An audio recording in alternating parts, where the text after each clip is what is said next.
45 लाख से अधिक सरकारी कर्मचारियों के लिए बड़ी अपडेट। केंद्र सरकार ने नेशनल पेंशन सिस्टम यानी कि एनपीएस में किए ये 5 बड़े बदलाव। जी हाँ दोस्तों, सरकारी कर्मचारियों के लिए भी और साथ में जो निजी क्षेत्र के कर्मचारी हैं उन सभी के लिए केंद्र सरकार ने एनपीएस में 5 बड़े बदलाव किए हैं, जिनके बारे में आपको इस वीडियो में जानकारी दी जाएगी कि कौन कौन से 5 बड़े बदलाव किए गए हैं और किस तरीके से सरकारी कर्मचारियों के साथ साथ में जो एनपीएस के बाकी सब्सक्राइबर्स हैं उन्हें फ़ायदा होने वाला है। तो वीडियो को आप बिना स्किप किए हुए लास्ट तक जरूर देखें। जानकारी पसंद आए तो वीडियो को लाइक और शेयर जरूर करें, चैनल सब्सक्राइब कर लें, बेल आइकन को प्रेस कर दें, जिससे हर एक नए वीडियो का नोटिफिकेशन आपको मिल जाएगा और आप वीडियो देख पाएंगे। लेकिन दोस्तों, सरकारी कर्मचारियों के लिए पुरानी पेंशन योजना से बेहतर कोई भी पेंशन स्कीम नहीं हो सकती। आपको क्या लगता है कमेंट बॉक्स में लिखकर जरूर बताएं। तो आइए यहाँ पर जान लेते हैं उन सभी 5 बड़े बदलावों के बारे में जो कि केंद्र सरकार ने एनपीएस में लागू किए हैं उनके बारे में। तो पहला बड़ा बदलाव यहाँ पर है कि केंद्र सरकार ने अब नया एंट्री रूल यहाँ पर लागू किया है। तो यहाँ पर पीएफआरडीए ने हाल ही में एनपीएस में एंट्री की आयु बढ़ाकर 70 वर्ष कर दी है। पहले प्रवेश की आयु 65 वर्ष थी, जिसे बढ़ाकर अब 70 वर्ष कर दिया गया है और अब 18 से 70 वर्ष के बीच का कोई भी व्यक्ति एनपीएस का सब्सक्रिप्शन ले सकेगा। नए प्रवेश आयु नियम के साथ एनपीएस से बाहर निकल चुके ग्राहक अपने खाते को फिर से खोल सकते हैं। तो पहला बड़ा बदलाव ये किया गया। उसके बाद में जो दूसरा बड़ा बदलाव यहाँ पर है कि अब नया एग्जिट रूल भी बनाया गया है।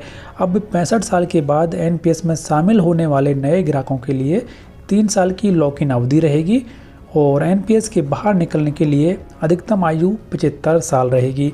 सब्सक्राइबर टैक्स फ्री एक मुश्त राशि के रूप में कुल राशि का 60% निकाल सकेंगे और उन्हें शेष 40% राशि का उपयोग एन्युटी खरीदने के लिए करना होगा। हालांकि अगर राशि 5 लाख रुपए से कम है तो ग्राहक पूरी राशि एक साथ में निकाल सकता है। तो इस तरीके से अब यहाँ पर जो अधिकतम आयु है एनपीएस से बाहर निकलने की उसे 75 साल कर दिया गया है। तीसरा बड़ा नियम यहाँ पर लागू किया गया वो ये है कि अब नया प्री मैच्योर एग्जिट रूल भी बनाया गया है। राष्ट्रीय पेंशन प्रणाली यानी कि एनपीएस से समय से पहले बाहर निकलने की योजना बना रहे हैं तो आपको एनपीएस के तहत अपनी कुल राशि का केवल 20% पैसा ही एक मुश्त यानी कि एक बार में मिलेगा। बाकी 80% पैसे से आपको एन्युटी खरीदनी होगी। यह 80 और 20 का नियम 18 से 60 वर्ष के बीच एनपीएस में शामिल होने वाले सरकारी कर्मचारी और गैर सरकारी दोनों सेक्टरों के कर्मचारियों के लिए लागू होगा। हालांकि गैर सरकारी क्षेत्र के मामले में व्यक्ति को 10 साल का ग्राहक होना जरूरी है। तो इस तरीके से यदि कोई सरकारी कर्मचारी समय से पहले सेवानिवृत्त होता है और वो अपना पैसा निकालना चाहता है तो जो जमा पैसा है उसका 20% ही वो निकाल पाएगा। बाकी का 80% जो पैसा है उसे एन्युटी खरीदने के लिए उपयोग करना पड़ेगा। उसके बाद में जो चौथा बड़ा नियम यहाँ पर लागू किया गया वो इस प्रकार है कि अब असेट आवंटन के नियम भी बदल दिए गए हैं।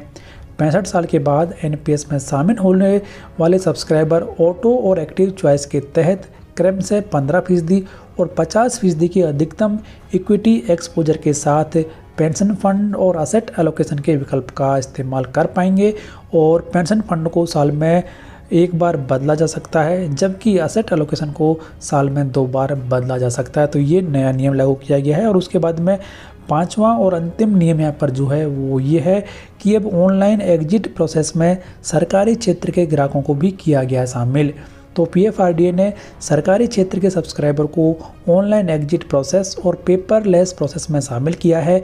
इससे पहले केवल गैर सरकारी क्षेत्र के ग्राहकों को ही ऑनलाइन एग्जिट प्रोसेस की सुविधा का लाभ दिया जाता था और अब यहाँ पर ये जो ऑनलाइन एग्जिट प्रोसेस की सुविधा है वो सरकारी क्षेत्र के कर्मचारियों के लिए भी दे दी गई है।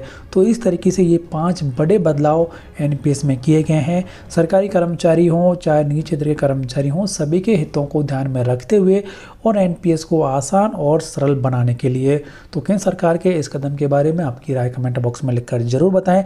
इस वीडियो को लाइक करें, शेयर करें आपके दोस्तों के साथ में, जिससे वो भी एनपीएस में किए गए इन 5 बड़े बदलावों के बारे में जान सकें।